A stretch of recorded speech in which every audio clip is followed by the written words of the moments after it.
friends, and welcome to my show. My name is Jeff Brigham, sports guru, here to provide you with expert analysis of the Patriots' 43-22 win over the Indianapolis Colts in a rainy, windy, kind of dismal, kind of unseasonably warm Foxborough Stadium.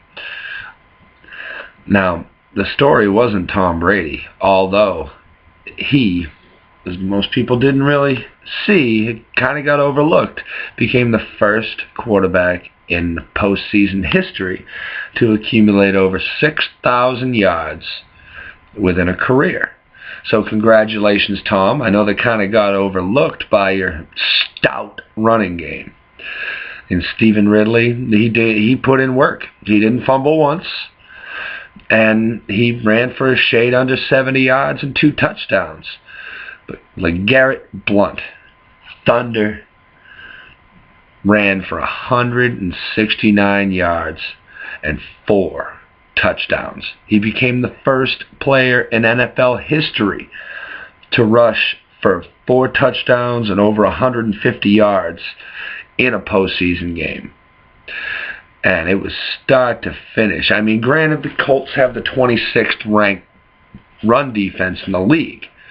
But, nonetheless, there have been a lot of bad run defenses, and LeGarrette Blount made the Indianapolis Colts into his personal poster. The way he was able to chop up the defense, the way the offensive line was able to create the perfect seams on every play, it seemed like they couldn't do anything wrong. Tom Brady's jersey was clean from start to finish. And LeGarrette Blount was able to rush for a 73-yard touchdown. Now, if you recall, 2 weeks ago, he returned a kick, and everybody thought that he was gone, but he ran out of gas, and the defense caught up to him and ended up tackling him short. Well, this time he had a little bit of he had a little bit shorter of a run, and I think that definitely helped him because he still looked gassed after that 73-yard run. But that was the story of the game, that and the fact that Andrew Luck could not get comfortable. He had constant backside pressure off the left tackle, so he was constantly looking around, and when you have to look at 11 different people, you tend to have a few off passes.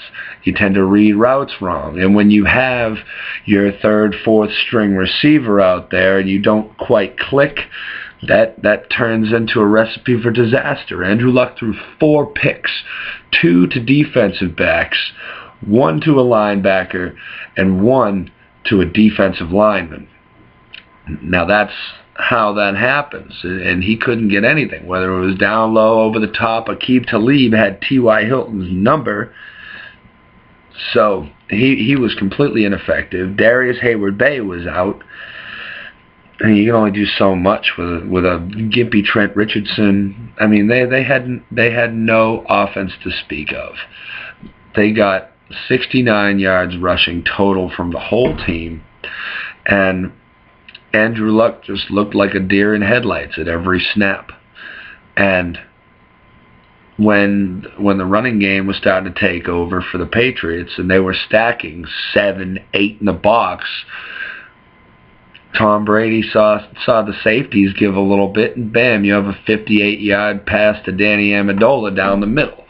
And you have, you spread the safeties back.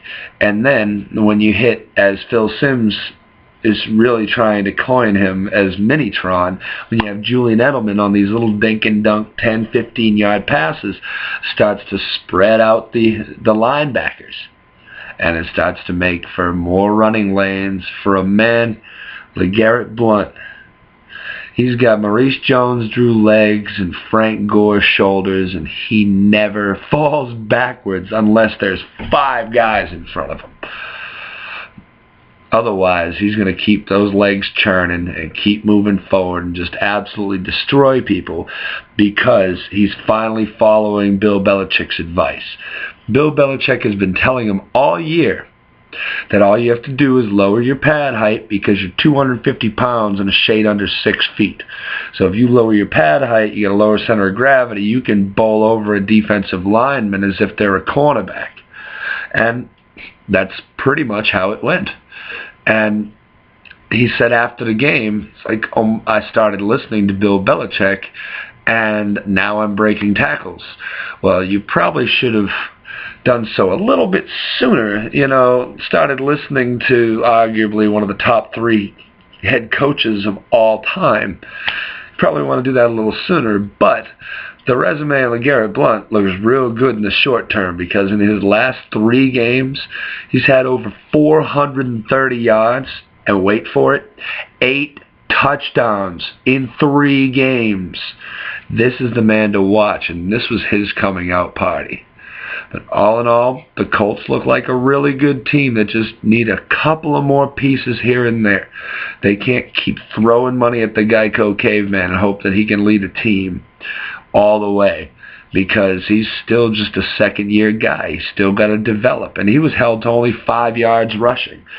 And he's been the one that's been, pretty clutch, able to, get out of the pocket, create some space, get that first down, completely shut down in this game. So now the Patriots are looking at either going to Denver or staying home for San Diego. And it's going to be a lot better game than people think, because with the Broncos on the decline since the Patriots come back on them a few weeks ago, and the Chargers are looking more and more like that 6 seed that is just getting hot at the right time. Patriots fans, don't get nervous. It's going to be a really great game, and I can't wait to see what the rest of these playoffs bring, because the playoffs so far has been absolute gold. You've had shootouts, stunners, defensive struggles. Oh man. And I don't know, I'm just looking ahead to the future, but we might see a Belichick versus Pete Carroll Super Bowl. Wouldn't that be something? Well, that's about all the time I have for today. Please feel free to subscribe, and any questions you have about any team, any sport, anything, leave it down below in the comment section, and I will try to get back to you with a response as quickly as I can. Thank you for watching, and I hope I see you again really soon. My name is Jeff Brigham, and that's the news for this evening. Look for me tomorrow. I'm going to come out with some more analysis on the Sunday games. Have a good evening. I love the playoffs.